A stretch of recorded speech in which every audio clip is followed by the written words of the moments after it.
ಮುಳ್ಳಧಿಕ ಕೆಲ ಹೂಗೆ ಬಲು ಕಡಿಮೆ ಬಹು ಹೂಗೆ. ಮುಳ್ಳಧಿಕ ಕೆಲ ಹೂಗೆ ಬಲು ಕಡಿಮೆ ಬಹು ಹೂಗೆ. ಚುಚ್ಚು ಮುಳ್ಳೇ ಇಲ್ಲ ಕೆಲ ಜಾತಿ ಹೂಗೆ.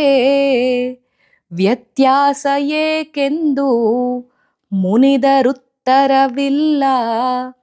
ಲೋಕವಿರುವುದೇ ಹೀಗೆ ಮುದ್ದು ರಾಮ. ಲೋಕವಿರುವುದೇ ಹೀಗೆ ಮುದ್ದು ರಾಮ. ಕನ್ನಡ ಮನಸ್ಸುಗಳಿಗೆ ನಮಸ್ಕಾರ. ಮುದ್ದುರಾಮನ ಪದ್ಯದಲ್ಲಿ ಮುಳ್ಳಿನ ಬಗ್ಗೆ ಕವಿ ಹೇಳಿದ್ದಾರೆ. ಹೌದೌದು, ಮುಳ್ಳೇ ಸ್ವಾಮಿ ನಮ್ಮನ್ನು ಎಚ್ಚರಿಸೋದು. ಇಲ್ದ್ರೆ ಪೆದ್ದರಾಮರ ಥರ ಕೂತ್ಕೊಂಡ್ಬಿಡ್ತೀವಿ. ಮುದ್ದುರಾಮನಲ್ಲಿ ಆ ಮುಳ್ಳು ಎಷ್ಟರ ಮಟ್ಟಿಗೆ ನಮ್ಮನ್ನು ಎಚ್ಚರಿಸುತ್ತೆ ಅನ್ನೋಕ್ಕೆ ಲೌಕಿಕದಲ್ಲಿ ನೋಡಿ, ನಮಗೆ ಕಚೇರಿಗೆ ಹೋಗೋದಾದರೆ, ಕೆಲ್ಸಕ್ಕೆ ಹೋಗೋದಾದರೆ, ಅಂಗಡಿಗೆ ಹೋಗೋದಾದರೆ, ವ್ಯಾಪಾರ ಮಾಡೋದಾದರೆ, ಒಟ್ಟಾರೆ ದುಡಿದು ತಿನ್ನಬೇಕು ಅಂತ ಹೇಳಿದ್ರೆ ನಾವು ನೋಡೋದು ಯಾವ್ದು ಹೇಳಿ? ಗಡಿಯಾರ. ಆ ಗಡಿಯಾರ ನಮ್ಮನ್ನ ವೇಳೆ ತೋರಿಸೋದು ಯಾರು? ಗಡಿಯಾರ ತೋರಿಸುತ್ತಾ? ಇಲ್ಲ ಸ್ವಾಮಿ, 3 ಮುಳ್ಳಿದೆ, ಒಂದಲ್ಲ 3. ಸೆಕೆಂಡ್ಗೂ ಒಂದು ಮುಳ್ಳಿದೆ, ನಿಮಿಷಕ್ಕೂ ಒಂದು ಮುಳ್ಳಿದೆ, ಗಂಟೆಗೂ ಒಂದು ಮುಳ್ಳಿದೆ. ಹೌದಾ? ನಮ್ಮನ್ನ ಎಚ್ಚರಿಸಿ ಮನುಷ್ಯತ್ವದಲ್ಲಿ ದುಡಿದು ತಿನ್ನುವ ಹಾಗೆ ಕಲಿಸ್ತಕ್ಕಂಥದ್ದು ಮುಳ್ಳು.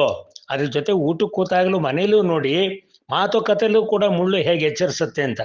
ಏನೇ ಈಗ ಅಡಿಗೆ ಮಾಡಿದೀಯಾ ಅಂದ್ರೆ, ಮಾಡಾಕದೆ ಹೇಗೆ ರೀ, ಬೇಕಾದ್ರೆ ತಿನ್ನಿ ಬೆಳೆದಿರ್ ಬಿಡಿ. ಒಲ್ಲದ ಗಂಡನಿಗೆ ಮೊಸರಿನಲ್ಲೂ ಕಲ್ಲು ಅಂದಾಗ ಮೂಗಿನ ಕೆಳಗೆ ಬಾಯಿನ ಮೇಲೆ ತುಟಿ ತೆರೆಯೋದಕ್ಕೆ ಮುಂಚೆ ಅಲ್ಲೊಂದು ಮೀಸೆ ಅಂತಿದೆಯಲ್ಲ, ಅದೇನು ಹೇಳುತ್ತೆ ಹೇಳಿ? ಅದನ್ನು ಉತ್ತರ ಕೊಡ್ತಾನೆ ಯಜಮಾನ. ಏನಂತ?